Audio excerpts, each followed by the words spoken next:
Je vous remercie de cette invitation. Je dois d'abord dire que, à la lecture de la lettre du président de la République, qui fait état du sentiment croissant chez nos concitoyens, de la multiplication des conflits d'intérêts, du fait qu'un nombre croissant de décisions engageant la puissance publique ne sont pas prises conformément à l'intérêt général, mais seraient prises en raison du poids que prennent les intérêts particuliers, notamment les plus puissants, dans les décisions publiques. Ce sentiment, en tant que parti politique, nous le rencontrons, nous pouvons en attester. Il est extrêmement fort. Il est préoccupant, je crois, pour tout patriote qui s'inquiète d'un fossé qui se creuse entre les institutions représentatives et l'État et la population. Qui met en cause au final le consentement de tout un chacun aux décisions qui sont prises. C'est un sentiment qui, je crois, repose sur l'idée que nous sommes dans une évolution, disons, oligarchique du pouvoir, qu'il y a une présence des intérêts privés, notamment financiers, dans la puissance publique qui est nouvelle. Bon. Nous sommes dans un moment particulier de l'histoire du capitalisme où les liens avec la puissance publique sont de plus en plus stratégiques, dans un monde très concurrentiel. C'est souvent auprès de l'État qu'on peut trouver de la sécurité économique, des niches intéressantes pour développer son activité. Bon. Et il y a l'idée d'un monde un peu circulaire dans lequel les élites politiques, les élites économiques, ceux qui dirigent les médias, se connaissent, se fréquentent, sont interchangeables, que leur carrière les voit passer d'une fonction à une autre, que le monde social dans lequel ils sont les conduit à se fréquenter les uns les autres et donc à développer une forme de connivence qui se fait au détriment du respect de l'intérêt général. Bon. La lettre du président de la République fait aussi référence à des événements récents ou moins récents qui ont pu conforter ou confirmer cette impression. Bon. Ils ont eu lieu. Ils peuvent être je dirais des incitations à la réflexion pour voir comment les prévenir et déboucher sur des pistes de travail ou des préconisations. Par exemple, est-ce qu'un dirigeant de société publique peut avoir des responsabilités dans une société privée en même temps ? Pour ce qui est du parti de gauche, nous pensons que c'est une confusion qui porte atteinte à la poursuite des missions publiques qui sont confiées à cette ou à ces personnes. D'autres questions sont venues dans le débat public. Bon. Je pense par exemple au problème qu'on appelle rapidement le pantouflage. Bon, le passage du privé au public, du public au privé, parfois de l'un à l'autre et plusieurs fois au sein d'une carrière, et à chaque fois étant occasion de progression sociale qui peuvent être fulgurantes. Bon, il y a un problème à ce que, par exemple, des fonctionnaires qui ont eu à suivre des relations importantes avec des groupes privés puissent ensuite y travailler malgré éventuellement un avis négatif de la commission de déontologie qui n'est que consultatif, voire sans que la commission de déontologie se soit réunie. Bon. Donc cela incite à donner aux décisions de cette commission un caractère obligatoire, peut-être aussi à réfléchir sur sa composition de manière à ce que le lien avec les citoyens soit renforcé. Bon. Se pose aussi, et là encore, bon, c'est à travers des exemples précis qu'on peut se poser la question de ce qui relève des sanctions pénales. Bon. Le délit de prise illégale d'intérêt est bien précis, assez large d'ailleurs dans sa définition et dans son application par la jurisprudence. Ça laisse néanmoins de côté un certain nombre de choses. D'abord, la possibilité pour des citoyens de saisir le procureur de la République pour engager une enquête. Dès lors qu'il faut que, par exemple, la collectivité locale concernée décide elle-même, vote pour engager une procédure judiciaire, ça limite par définition les possibilités de procédure. Se pose aussi la question de ce qui est assez difficile à apprécier d'ailleurs, des cas où il n'y a pas à proprement parler d'intérêt indirect, donc on peut pas, ou direct. On ne peut pas le considérer comme une prise illégale d'intérêt, mais il peut y avoir néanmoins un conflit d'intérêts, notamment dans un certain nombre de secteurs de l'action publique où une indépendance particulière est nécessaire. Je pense bien sûr à la magistrature, mais qui peut appeler des procédures spécifiques de vérification des garanties apportées par les juges lorsqu'ils sont nommés. D'autres questions aussi, je crois, se posent, qu'on pourrait regrouper sous, j'allais dire, le terme un peu générique des incompatibilités. J'ai évoqué celle d'un dirigeant d'entreprise publique qui aurait des responsabilités dans une entreprise privée. Se pose la question des personnes qui exercent la profession d'avocat. L'objet de votre mission ne porte pas sur les élus, mais il faut, si c'était le cas, j'y insisterai davantage. Bon, un membre du gouvernement doit se faire omettre lorsqu'il est avocat. Néanmoins, il a la possibilité de garder des parts, de les louer et donc d'en tirer un loyer qui forcément exprime aussi la clientèle du cabinet. Ça nous semble être une difficulté importante. Bon. Et d'autres incompatibilités peuvent aussi être pointées ou l'ont été, entre par exemple un certain nombre de responsabilités dans les partis politiques. On peut penser à la trésorerie d'un parti politique et des responsabilités au sein du gouvernement ou dans certaines fonctions publiques. Voilà quelques exemples de points qui sont à traiter si on veut vraiment redonner à nos institutions la légitimité dont on sent qu'elles sont en partie privées par une succession d'affaires qui, plus ou moins graves, plus ou moins avérées, en tout cas, contribuent à ce climat général qui est la raison d'être de votre mission. Si je veux poursuivre quelques instants et m'en tenir à l'organisation que vous souhaitez de cette audition, bon, je voudrais néanmoins aborder quelques autres questions. Bon, la déclaration, l'information préalable peut être renforcée. Bon, il y a, par exemple, pour les élus, des déclarations de patrimoine. Elle pourrait aussi comprendre les responsabilités exercées, les fonctions exercées dans le monde économique, notamment par les élus ou les détenteurs de responsabilités publiques importantes. Bon. Il faudrait, je pense, aussi avoir un historique des fonctions exercées au cours de la carrière de la personne concernée, qui peut conduire à ce que des liens existent avec un certain nombre de sociétés privées, donc permettre de détecter des conflits d'intérêts potentiels pour la personne. Bon. Une attention particulière doit aussi, à notre sens, être donnée aux activités de lobbying, qui sont très peu encadrées dans notre pays, qui mériteraient de l'être, avec par exemple un registre permettant une déclaration des lobbyistes, une information sur leurs activités, quelles sont les personnes qu'ils ont sollicitées, approchées, quel budget ont-ils consacré à défendre telle ou telle cause, qui sont des éléments d'information nécessaires des citoyens et qui contribueraient à introduire davantage de transparence dans ces activités et d'éviter des problèmes.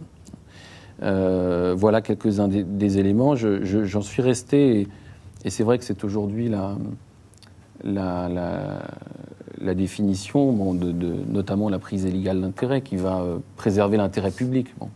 Mais le sentiment que j'évoquais brièvement au début de mon intervention peut aussi porter sur la concentration de positions privées dans des mains uniques et qui donne aux personnes qui les concentrent un pouvoir, une influence sociale considérable qui est perçue et qui est sans doute effectivement assez facilement attentatoire à l'égalité des citoyens. Bon. Posséder à la fois une grande entreprise, je ne sais pas si je prends un exemple italien pour ne pas pour que le caractère exotique évite de s'arrêter à tel ou tel cas, posséder un club de football, une chaîne de télévision et une des principales entreprises industrielles du pays donne un pouvoir sur ses concitoyens. Là, il s'agit qui finalement peut être un élément perturbateur de la démocratie. Voilà donc quelques-uns des éléments. En tout cas, vous avez compris que pour ce qui est du parti de gauche, nous pensons qu'effectivement, nous touchons là à un des problèmes majeurs de notre démocratie, qui n'est pas une question théorique, mais qui est une question à traiter avec détermination, si l'on veut, je crois, quelles que soient les convictions politiques de nos concitoyens, rassemblent beaucoup d'entre eux, se donner toutes les garanties que les décisions prises et qui s'appliquent à tous le soient au nom de l'intérêt de tous. Est-ce que vous proposeriez, pour un certain nombre de dirigeants politiques et de hauts fonctionnaires, donc une déclaration des intérêts? Oui. Et quel type de déclaration devrait être souscrite? Quel type d'intérêt? Des responsabilités dans les sociétés privées, la détention d'actions, de parts dans des sociétés, des éléments de biographie, d'indication de carrière, le fait d'avoir occupé telle ou telle responsabilité, même si on ne les occupe plus au moment de la déclaration. Ça, je crois que ce sont des éléments importants qui permettraient d'éclairer les choses et qui peuvent permettre, parce qu'au moment où on fait cette déclaration, il peut être utile déjà qu'il y ait une information des personnes à qui la déclaration est demandée sur la loi, que nul n'est censé ignorer, mais c'est vrai que dans les affaires concrètes, c'est souvent quelque chose qui est dit. On ignorait, on ne savait pas qu'il y avait un risque, que c'était illégal. Bon, donc ça c'est préventivement, ce serait quelque chose d'utile. Et également, il serait utile de pouvoir, de ce fait-là, repérer les conflits d'intérêts potentiels qui peuvent apparaître dans le cours d'une carrière. Dans cet esprit-là, est-ce qu'il faudrait élargir la déclaration d'intérêt aux conjoints, aux proches, et jusqu'où aller? Alors ça, c'est une question qui est difficile. Bon, dans l'appréciation des tribunaux, des juges ont estimé, par exemple, que acheter des voitures auprès d'un beau-frère, quand on est maire d'une collectivité, était constitutif d'une prise illégale d'intérêt, parce qu'il y avait un intérêt indirect à travers la satisfaction de sa conjointe. Bon. Ça me paraît difficile de l'inscrire de manière très précise. Bon, il faut laisser une possibilité d'appréciation. Bon. En revanche, quand il y a des liens patrimoniaux, donc avec un conjoint, avec des héritiers, bon, là, il nous semble qu'effectivement, il faut mentionner ces informations. Quand en revanche, il n'y a pas de liens patrimoniaux, il y a une dimension d'interprétation, enfin une souplesse d'interprétation qui doit être laissée au juge. Sans liens patrimoniaux, si vous exercez une fonction publique, vous avez un enfant et grâce à cette fonction publique, vous pouvez trouver un débouché, un emploi, voilà, où vous pouvez favoriser tout simplement la carrière de votre conjoint ou de votre enfant ou de votre ascendant. Qu'est-ce que ça vous inspire comme réflexion? Ça pourrait être je dirais, examinée dès lors que la déclaration prendrait une forme annuelle. Si annuellement la déclaration est faite avec mention de la profession, des emplois occupés, des responsabilités sociales occupées par les conjoints et les enfants, un tel cas pourrait ensuite être porté à la connaissance du public qui aurait à en juger. Bon. Et éventuellement, s'il y a une suspicion de prise illégale d'intérêt, ça soulève donc la question que j'évoquais tout à l'heure, de quelle est la possibilité qui est donnée aux citoyens d'intenter une action. Dans une commune, par exemple, si on prend une petite échelle, une centaine de citoyens de la commune pourraient ensemble intenter une action, dès lors que donc on est dans un effectif suffisant. Aujourd'hui, c'est une possibilité qui fait grandement défaut. J'ajoute qu'on peut aussi améliorer peut-être les procédures en donnant la possibilité en sanctionnant déjà les informations manquantes dans cette déclaration et en donnant la possibilité à des tiers, parce qu'il apparaît difficile d'installer un corps d'enquêteurs qui irait vérifier la véracité des informations. Mais quand on regarde par exemple ce qui se passe en termes de financement des campagnes électorales, c'est l'intervention des concurrents qui va éventuellement porter à la connaissance du Conseil constitutionnel tel ou tel élément qui aurait pu lui échapper. Bon. Si on donne la possibilité à des tiers de dire là, il y a un manquement dans la déclaration, il y a une information qui n'a pas été inscrite dedans, ça peut être une société qui s'estime lésée ou un citoyen, un électeur qui estime qu'un élément nécessaire manque. À ce moment-là, la possibilité de saisir et que ce manquement soit constitutif d'un délit. Vous avez mentionné parmi les activités qui conviendraient de déclarer, vous avez parlé d'action et vous avez parlé également d'activités dans des sociétés, à la fois dans le présent, mais aussi au cours des années écoulées. Tout ça fait référence en réalité à des éléments de patrimoine financier. Il y a des intérêts économiques, matériels. Est-ce qu'à votre avis, dans l'hypothèse d'une déclaration d'intérêt, il faudrait également déclarer des intérêts dans le secteur non lucratif? Par exemple, être l'administrateur d'une fondation, être le président d'une grande association. Est-ce que ça aussi, ça relèverait d'une déclaration d'intérêt? Tout à fait. Tout ce qui peut être constitutif d'un intérêt particulier. D'accord. Pour prolonger la question là, du président Sauvé, s'agissant des ministres, vous avez évoqué le régime des incompatibilités. Est-ce que selon vous, on peut être ministre et exercer une autre fonction, y compris publique par exemple, c'est-à-dire une fonction exécutive locale ou bien une fonction de dirigeant d'une formation politique ou d'une association?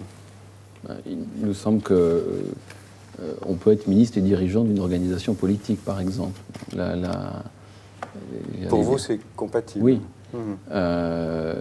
Les partis politiques concourent à la formation de la volonté populaire. Par leurs débats, permettent de discerner l'intérêt général. Et ils ont des intérêts particuliers dans un certain nombre de domaines, mais qui relèvent de leur... C'est pour ça que je donnais l'exemple des trésoriers. Bon. L'intérêt particulier d'un parti, là, va être ses ressources financières. Bon. Mais ça n'est pas le fait...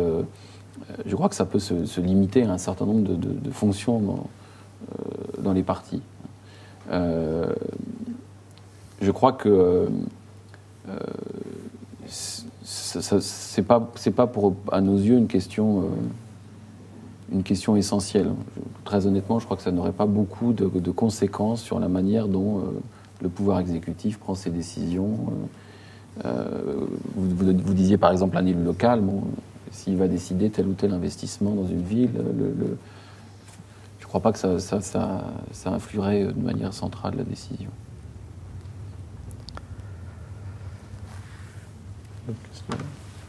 Oui, sur le niveau du degré de transparence, pour vous, la déclaration d'intérêt, la déclaration de patrimoine,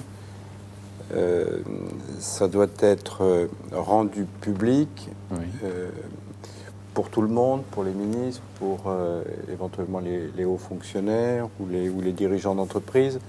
Et est-ce que vous établissez une distinction selon qu'il s'agit de la déclaration d'intérêt et la déclaration de patrimoine et de revenus?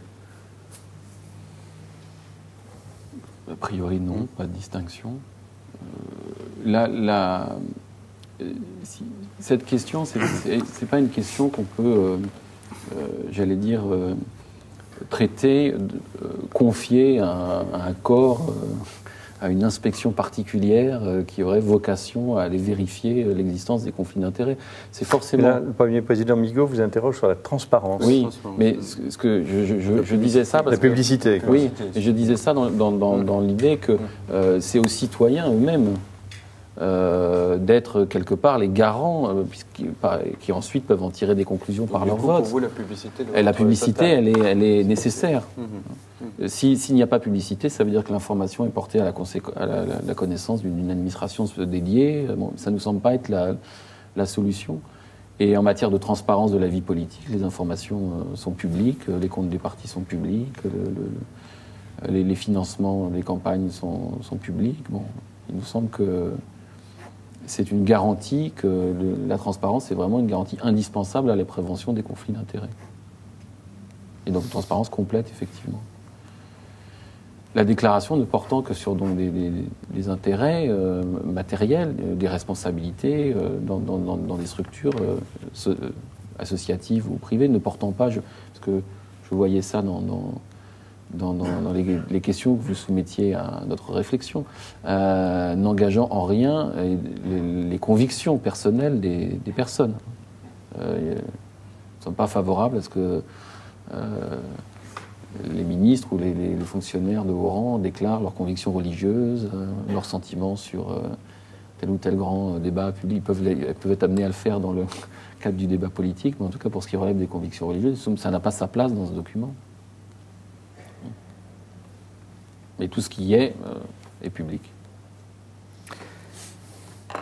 Et est-ce qu'il faut, par rapport à toutes ces déclarations d'intérêt, est-ce qu'il faut, indépendamment de la transparence en faveur de laquelle vous vous prononcez, est-ce qu'il faut mettre en place un contrôle? Il me semble que le plus efficace, c'est de donner la possibilité à des tiers de dire il manque telle information. Là, c'est un raisonnement pratique, pragmatique. Parce que sinon, un contrôle risque d'excéder les capacités de l'administration en la matière. Bon. Oui, mais ça suppose que ces tiers aient la connaissance. D'où la pour transparence. Le système de transparence, et donc qui va garder ces informations? Vous voulez dire qu'il va les garder? Oui. Dans la mesure où elles sont publiques et transparentes, oui. Chacun y a accès. Transparence générale, totale. Oui. Et dès lors, les cas sont aisément imaginables. Bon, ça peut être un contribuable, un électeur estimant que la décision d'un élu ou d'un ministre dans un certain domaine a été dictée par un conflit d'intérêts. Donc vous proposez un système de régulation qui repose entièrement sur le contrôle citoyen. Publicité totale, donc les citoyens regardent, les citoyens, les médias, et puis si une situation apparaît anormale, soit parce qu'il y a une activité qui paraît incompatible, soit parce qu'une activité n'est pas déclarée alors qu'elle est connue, ça se régule tout seul. Non, et le ministre...